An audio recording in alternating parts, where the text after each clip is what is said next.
Mi padre exigía que cubriera la mitad de sus gastos médicos por ser el mayor. Cuando revisé sus registros, descubrí que no había pagado ni una consulta en meses y aún así me reclamaba. Cuando mi papá me llamó a finales del verano pasado, yo ya sabía que algo venía torcido porque conmigo nunca marca solo para saludar. Siempre hay una excusa, un drama o una urgencia inventada. Ese día empezó preguntándome cómo estaba, como si de verdad quisiera saberlo, y luego soltó que necesitaba hablar de hombre a hombre porque, según él, había tenido unos gastos médicos fuertes y el seguro no estaba cubriendo nada. Dijo que, como yo era el mayor, me tocaba ponerme con la mitad del desmadre y que mis hermanos podían dividirse el resto. Lo dijo como si fuera una pinche tradición familiar que todos respetamos desde tiempos ancestrales. Yo escuchaba y solo pensaba que ese señor jamás había pagado ni una pinche visita médica nuestra cuando éramos niños, pero ahora sí esperaba que yo saliera corriendo a rescatarlo. Le pedí que fuera claro y me dijera cuánto necesitaba. Me dijo que eran alrededor de $2,600, pero lo dijo como quien menciona que necesita 20 para gasolina, bien quitado de la pena. Le pregunté de qué consulta se trataba y ahí empezó a tartamudear y ponerse a la defensiva, diciendo que no tenía por qué darle explicaciones a nadie, que esperaba respeto y que no iba a tolerar que yo desconfiara de él. Le contesté que no era desconfianza, era sentido común, y que si quería dinero tenía que mostrar facturas. Se encabronó. Me dijo que yo era un malagradecido, que él había hecho todo por nosotros y que ahora que era un hombre mayor lo estábamos dejando morir solo. Cuando lo escuché decir eso supe que era mentira tras mentira porque las 3 veces que lo acompañé de niño a un doctor ni siquiera llevó su cartera. Lo dejé hablando solo y colgué. Algo en el estómago me decía que revisara bien porque el número que pidió no tenía ni pies ni cabeza. Hablé con mis hermanos y resultó que a cada uno le había pedido una cantidad distinta, inventándose la misma historia. A Luis le pidió 1,000 y a Mateo le pidió 800. Las cifras no tenían relación con nada y era obvio que estaba tanteando a ver quién caía primero. Luis estaba a punto de prestarle porque siempre ha sido más blando con él, pero cuando le dije lo que me había pedido a mí entendió que algo estaba mal. Como hace años mi papá me había firmado unos formularios para poder ayudarlo con su papeleo médico, decidí usar eso para revisar los registros de Medicare. No esperaba encontrar algo tan descarado. No tenía ni un solo cargo médico reciente. Ni uno. 8 meses enteros sin consultas, sin laboratorios, sin recetas. Todo en cero. Lo único que aparecía era la misma cuota básica cubierta por el seguro y nada más. Me quedé viendo la pantalla con esa sensación de sabía que era mentira, pero no sabía que era tan mentira. Hablé con un tío que vive cerca de él y me confirmó que mi papá llevaba meses diciendo que sus hijos lo tenían olvidado y que estábamos obligados a ayudarlo porque la salud es primero.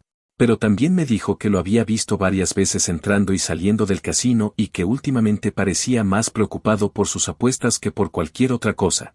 En ese momento entendí que todo era un intento de sacarnos dinero para seguir financiando su vicio.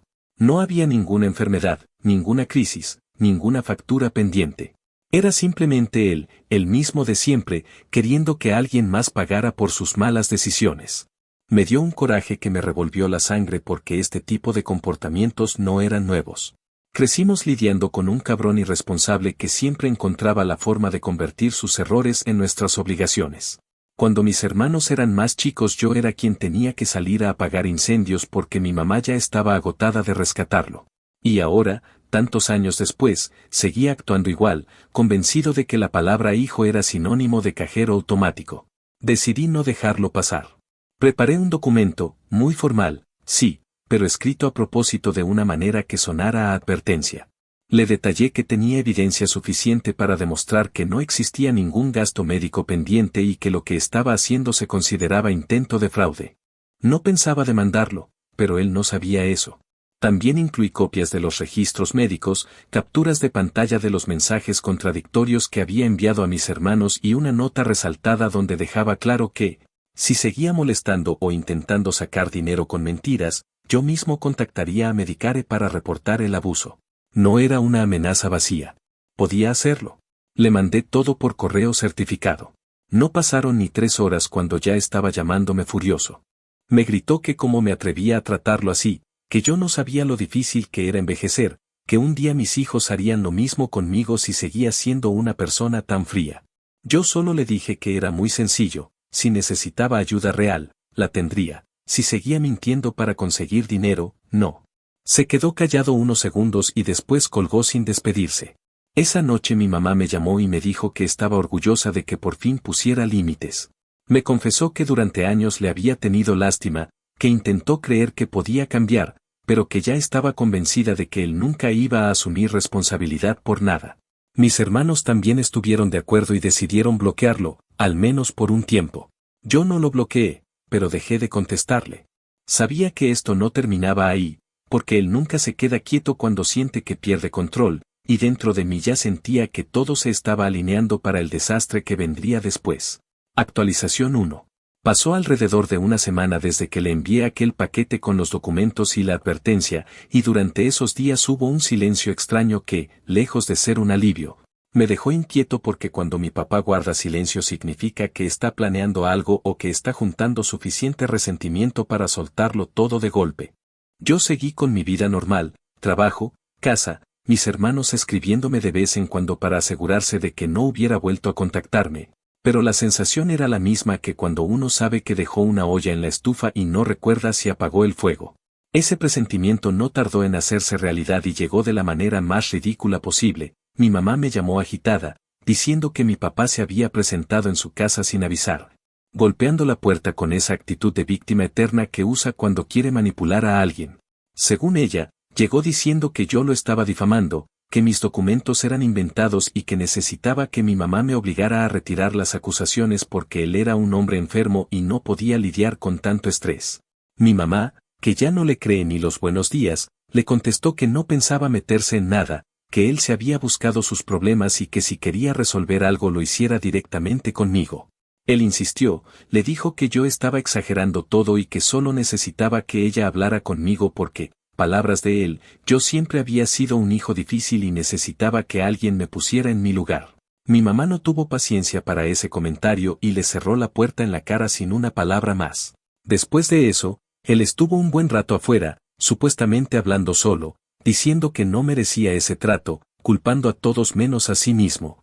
Y finalmente se fue cuando el vecino salió a preguntarle si necesitaba ayuda. En cuanto mi mamá me contó todo, lo primero que pensé fue que ese silencio que había tenido durante la semana no era resignación, sino preparación para hacer un espectáculo.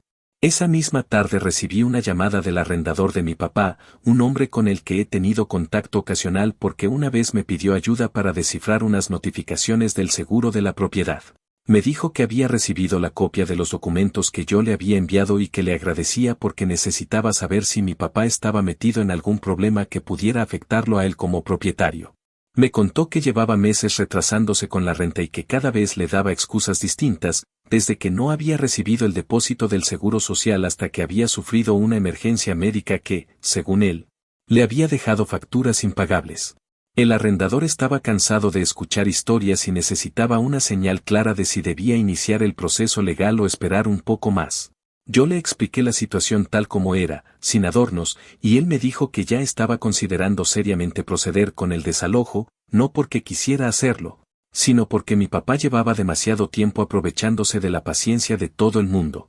Fue una conversación larga, incómoda por momentos, pero también me hizo sentir una mezcla de tristeza y alivio, tristeza porque nadie quiere ver a su padre llegar a ese punto.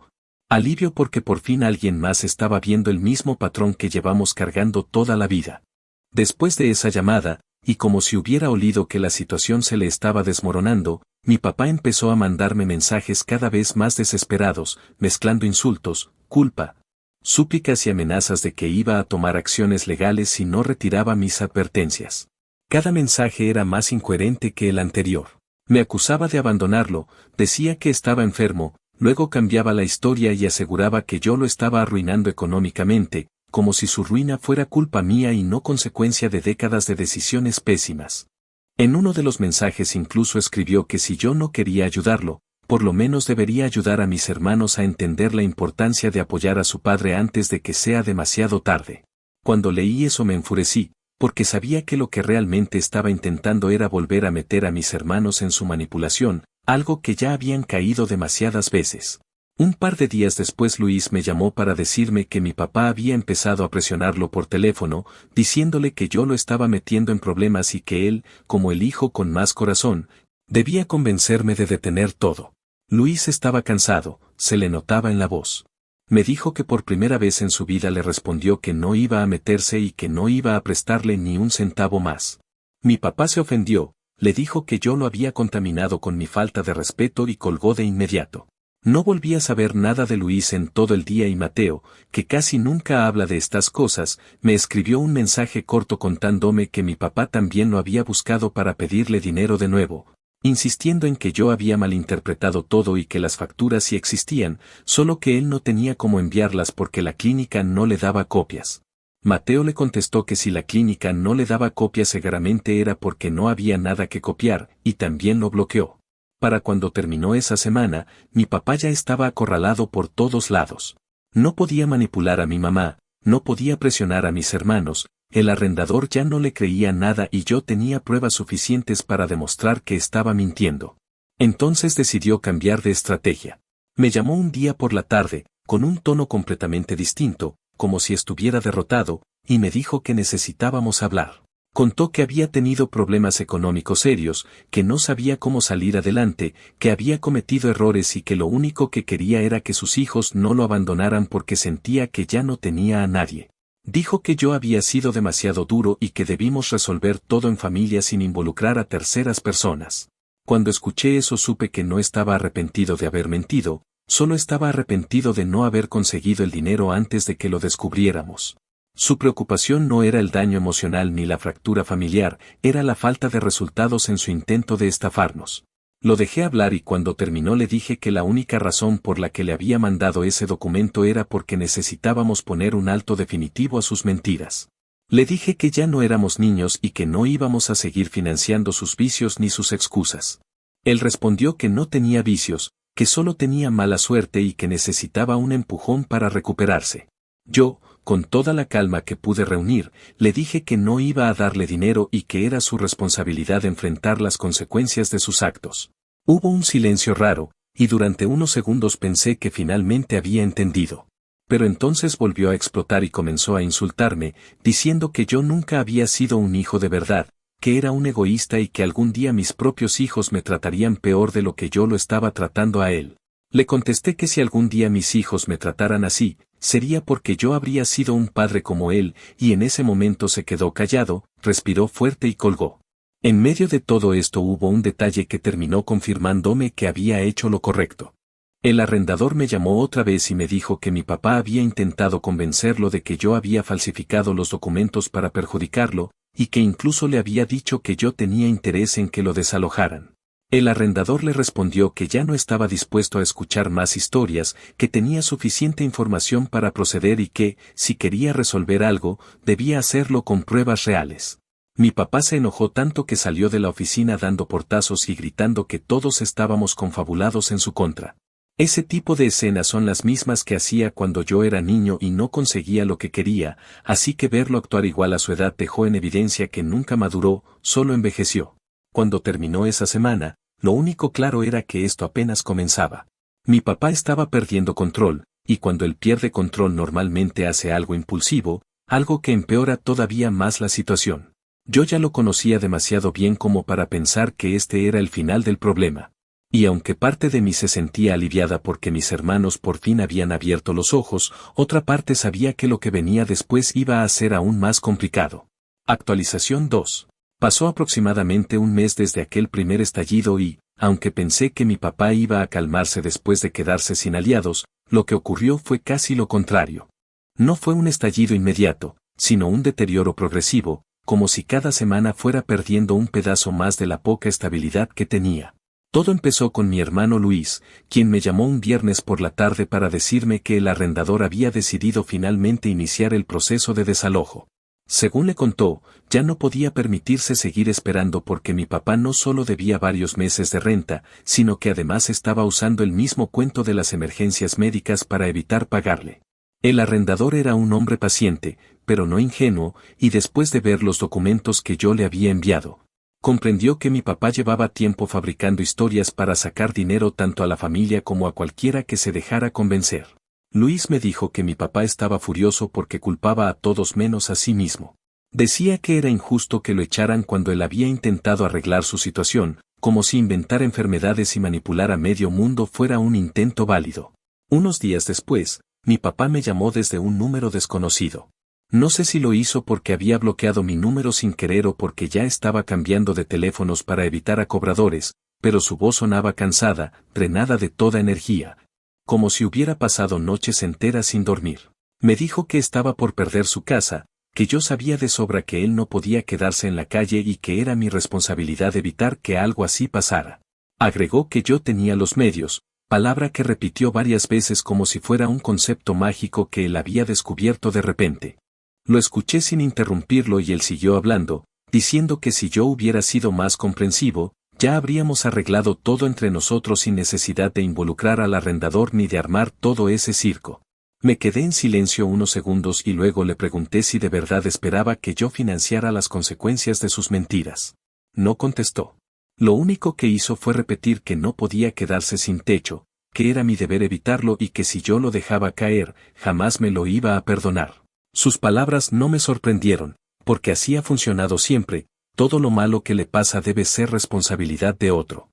Pero lo que sí me generó un nudo en la garganta fue la claridad con la que noté que no le importaba reparar la relación con nosotros. Solo quería mantener su estilo de vida, aunque ese estilo fuera una ruina llena de apuestas, mentiras y excusas. Cuando le dije que no iba a darle un solo dólar, se quedó completamente callado. Al principio pensé que había colgado, pero después de unos segundos respiró profundo y me lanzó un insulto tras otro, mezclando reproches viejos con algunos totalmente inventados. Dijo que yo siempre había sido un desagradecido, que nunca valoré lo que hizo por nosotros, que mis hermanos no sabían pensar por sí mismos y que todo era culpa mía porque yo era quien los estaba envenenando. Fue un monólogo largo, lleno de resentimiento. Cuando terminó, colgó sin esperar respuesta. A partir de ese día, el arrendador avanzó con el proceso y mi papá empezó a vivir un modo de desesperación que mezclaba victimización y agresividad. Me enteré por uno de mis tíos que estaba llamando a toda la familia para contar una versión completamente distorsionada de lo que había pasado. Decía que yo había creado documentos falsos para perjudicarlo, que quería verlo en la calle por rencor, que mis hermanos le habían dado la espalda de la nada y que mi mamá lo odiaba. Ninguna de esas cosas era real, por supuesto, pero él las repetía con tanta convicción que algunos familiares empezaron a escribirme para preguntarme qué demonios estaba pasando. Me tomé el tiempo de explicarles todo con calma, desde los intentos de estafa hasta las solicitudes de dinero que nos hacía a cada uno, y aunque algunos parecieron entenderlo rápido, hubo un par que intentaron justificarlo diciendo que la gente mayor a veces se desespera o que uno nunca sabe cuándo necesitará ayuda. Les contesté que la edad no borra la responsabilidad personal y que, si después de tantos años de mentiras seguían creyendo en él, era porque no lo conocían tan bien como nosotros. De ahí en adelante dejaron de insistir. Cuando llegó el día del desalojo, me enteré porque Mateo me envió una foto del camión afuera de la casa de mi papá. Dijo que no se acercó para evitar confrontaciones, pero que vio desde lejos cómo mi papá discutía con los empleados, diciendo que no podían tocar sus cosas porque tenía objetos valiosos que no podían ser tratados como basura. Era extraño escuchar eso, porque lo único que consideraba valioso era lo que podía vender o apostar. Me quedé viendo la foto durante un buen rato, tratando de procesar que había llegado a ese punto y que, aunque me dolía, no me sorprendía. No era la primera vez que caía tan bajo, pero sí la primera en la que no tenía a nadie dispuesto a rescatarlo. El día siguiente me llamó otro de mis tíos para decirme que mi papá había terminado en casa de una tía que nunca lo ha soportado demasiado, pero que aceptó recibirlo temporalmente por presión familiar. Al principio pensé que eso le daría un poco de estabilidad, al menos mientras buscaba otro lugar donde vivir. Pero una semana después, la misma tía me escribió diciendo que lo sacara de su casa porque había empezado a tomar de su cartera diciendo que necesitaba dinero para emergencias. El patrón se repetía de forma casi calcada. Siempre una excusa distinta, siempre una necesidad urgente, siempre una persona diferente a quien manipular. Mi tía estaba furiosa. Dijo que había intentado darle una oportunidad porque pensó que la situación extrema lo haría reflexionar, pero que lo único que hizo fue empezar a abusar de su hospitalidad como si fuera algo garantizado.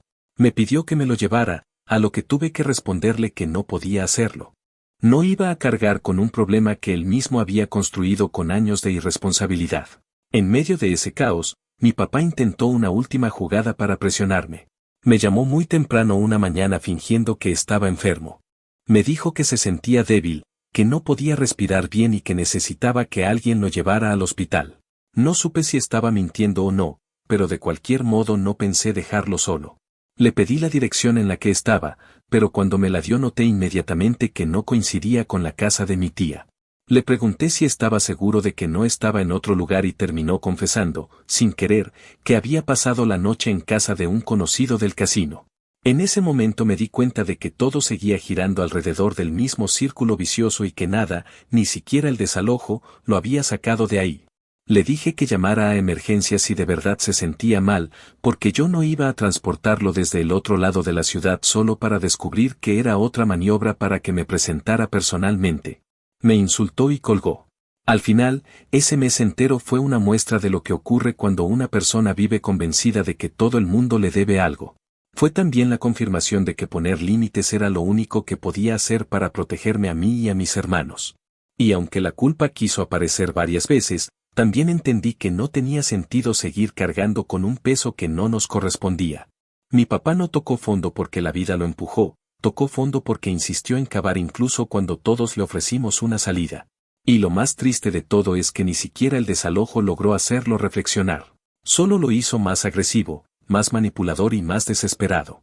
Pero todavía faltaba lo peor, porque lo que ocurrió después fue la prueba definitiva de que, cuando él siente que está perdiendo control, puede llegar a hacer cosas mucho más graves de lo que imaginábamos. Actualización final. Pasaron cerca de 3 meses después del desalojo y, aunque pensé que la situación ya había llegado a su límite, lo que vino después fue una mezcla de desgastante, absurdo y preocupante de una forma que ni siquiera yo, que lo conozco de toda la vida, había anticipado. Durante ese tiempo casi no tuve noticias directas de mi papá. Se dedicó a moverse entre casas de conocidos que lo toleraban por lástima, familiares que accedían a recibirlo por compromiso y un par de amigos del casino que, según me dijeron, lo dejaban quedarse siempre y cuando él aportara con alcohol o efectivo para las apuestas. No me sorprendía nada de eso porque siempre ha buscado relaciones donde pueda permanecer sin aportar nada y con la facilidad de irse cuando las cosas dejan de convenirle. Sin embargo, lo que sí empezó a sorprenderme fue la cantidad de gente que comenzó a contactarme por los problemas que él iba dejando a su paso. Era como si de pronto todas las consecuencias que había evitado por años estuvieran cayendo una tras otra. Un día recibí una llamada de una mujer que decía trabajar en una clínica donde mi papá se había presentado intentando registrarse como paciente nuevo. No habría nada extraño en eso si no fuera porque lo hizo usando mi dirección como referencia principal, junto con un número telefónico que ni siquiera era mío, sino uno de mis hermanos. Según la mujer, él decía que vivía conmigo porque necesitaba una dirección estable para procesar un supuesto beneficio médico. Ella sospechó cuando notó varias inconsistencias en su formulario y decidió confirmarlo. Le respondí que no vivía conmigo, que no tenía autorización para usar mi dirección y que además no tenía ninguna condición médica que justificara la historia que estaba contando. La mujer agradeció la aclaración y me dijo que lo habían retirado de la lista porque no podían procesar información falsa. Cuando colgué sentí una mezcla de fastidio y tristeza, porque era evidente que la mentira ya no era un recurso ocasional en su vida, sino la base completa de su forma de sobrevivir. Creí que ese sería un incidente aislado, pero unos días después recibí una llamada de un banco local. Un empleado me preguntó si podía confirmar que yo era el contacto principal para una solicitud de crédito presentada por mi papá. Me explicó que él había usado mi dirección y había afirmado que yo podía certificar su estabilidad y ayudar a garantizar el préstamo. No sabía si reírme o enojarme. Le dije al empleado que no solo era falso, sino que mi papá no tenía autorización para usar mis datos de ningún modo. El empleado me pidió disculpas, canceló la solicitud y me advirtió que el sistema tenía una bandera de riesgo sobre él porque había intentado usar información inconsistente en otras solicitudes recientes. También me aconsejó que monitoreara cualquier actividad sospechosa relacionada con mis datos, porque era evidente que mi papá había cruzado una línea que antes no había tocado. La de involucrarme directamente en intentos de fraude financiero. Esa llamada me dejó inquieto durante días. Aunque nunca he confiado en él, siempre pensé que, incluso en sus peores momentos, había un límite que no iba a cruzar conmigo o con mis hermanos. Me equivoqué. Y lo peor es que ni siquiera parecía consciente del daño que podía causarnos. Cuando finalmente logré hablar con él para confrontarlo, Se comportó como si yo estuviera exagerando. Dijo que solo intentó poner mi dirección porque era más fácil, como si usar los datos personales de alguien sin permiso fuera una tontería sin consecuencias. Le expliqué con calma, o al menos con la calma que pude reunir, que eso era ilegal y que si seguía haciéndolo yo mismo me vería obligado a reportarlo formalmente. Lo escuché suspirar del otro lado como si yo fuera el que estaba haciendo un drama innecesario y luego dijo que yo siempre había tenido una forma muy dura de ver las cosas. Después colgó y no volvió a llamarme en semanas. Pensé que tal vez ese distanciamiento significaba que estaba recapacitando o, en el peor de los casos, que había encontrado a otra persona a quien manipular. Sin embargo, la calma duró muy poco. Un sábado por la tarde recibí un mensaje de mi tía, la misma que lo había acogido brevemente antes de que él intentara tomar dinero de su cartera. Me dijo que mi papá había regresado a su casa sin avisar, que estaba claramente ebrio y que empezó a exigir que lo dejara entrar porque, según él, no tenía otro lugar donde dormir. Mi tía le respondió que no podía quedarse allí y que debía retirarse, pero él comenzó a gritar que ella lo estaba dejando morir en la calle y que la familia se había convertido en un grupo de traidores sin corazón. La discusión escaló al punto de que uno de los vecinos llamó a la policía para que interviniera. Cuando los agentes llegaron, lograron calmarlo lo suficiente para que se fuera, pero quedaron encargados de registrarlo en un informe por conducta alterada. Esa misma noche mi tía me llamó llorando, diciéndome que se sentía culpable por haberlo echado, pero que no podía permitir que destruyera su tranquilidad. Yo le dije que ella no tenía la culpa de nada y que él debía hacerse responsable de sus actos, pero aún así la situación me dejó con un peso en el pecho que tardó días en disolverse. Lo que finalmente marcó un antes y un después ocurrió unas semanas después de ese incidente. Fue una llamada del departamento de Medicare para confirmar un reporte que, según ellos, había sido presentado desde mi número. Les dije que yo no había presentado ningún reporte todavía. Hubo un silencio incómodo antes de que el agente me explicara que alguien había enviado una denuncia alegando que un tercero estaba utilizando los servicios médicos de forma indebida y que el denunciante decía ser yo. Me quedé helado. Mi papá había usado mi nombre para reportar a otra persona, probablemente intentando desviar la atención de sí mismo. El agente me explicó que la denuncia era inconsistente y que estaban verificando si se trataba de un error o de un uso indebido de identidad. Le aclaré que yo no había enviado nada y que sospechaba que mi papá estaba utilizando mis datos sin permiso. El agente tomó nota y me recomendó proteger mis registros de inmediato. Esa llamada fue la gota que derramó el vaso. No solo estaba manipulando a la familia, mintiendo a médicos, vecinos y bancos, sino que ahora estaba metiéndome en problemas legales sin que yo siquiera supiera lo que estaba ocurriendo. Esa noche, después de pensarlo durante horas, redacté un informe completo sobre todas las veces que había usado mi dirección o mi información sin permiso, las solicitudes de crédito, los intentos de engañar a clínicas y cualquier evidencia que había recopilado durante esos meses. Lo envié directamente a las entidades correspondientes, no para perjudicarlo, sino para dejar constancia clara de que yo no estaba involucrado en nada de lo que él estaba haciendo. Era una forma de protegerme y de cortar de manera definitiva cualquier posibilidad de que él volviera a arrastrarme hacia sus problemas. Cuando mi papá se enteró, porque alguien se lo contó, me llamó con una furia que nunca le había escuchado antes. Me dijo que yo lo había destruido, que era un traidor, que ningún hijo hacía eso a su propio padre. Le respondí que él había cruzado demasiadas líneas y que yo no iba a permitir que siguiera usando mi vida para sostener la suya. Al principio siguió gritando, pero después se quedó en silencio. Fue un silencio largo, denso, casi extraño. Finalmente dijo que algún día yo iba a arrepentirme, que la vida no perdona a quienes abandonan a su familia. Le contesté que no estaba abandonando a nadie, que simplemente estaba dejando de cargar con culpas que no eran mías.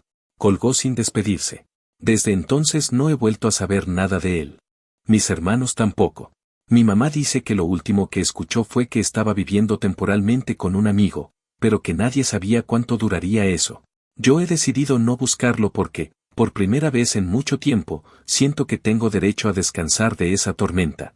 Entendí que hay personas que se hunden porque la vida es injusta con ellas, pero hay otras que se hunden porque hacen agujeros en su propio barco y luego esperan que otros se tiren al agua para salvarlos. Mi papá pertenece a ese segundo grupo y ha tomado tantas malas decisiones que ya no es posible reparar lo que rompe. No siento satisfacción, ni alivio absoluto. Lo que siento es una especie de cierre extraño, como cuando uno termina un libro difícil. No porque la historia haya tenido un final feliz, sino porque por fin dejé de leer algo que llevaba demasiado tiempo haciéndome daño.